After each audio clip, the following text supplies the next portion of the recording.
അയ്യാ കണ്ണാടിപ്പുഴയിൽ വിരിയണ കുളിരല പോലെ കണ്ടില്ലേ കിന്നാരം പറയണൊരാളെ അയ്യാ ഇല്ലിക്കാടടി മുടിയുലയണ കലപില പോലെ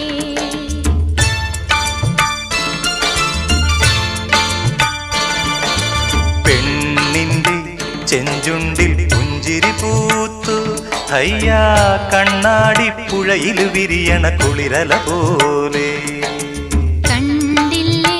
കിന്നാരം പറയണൊരാളെ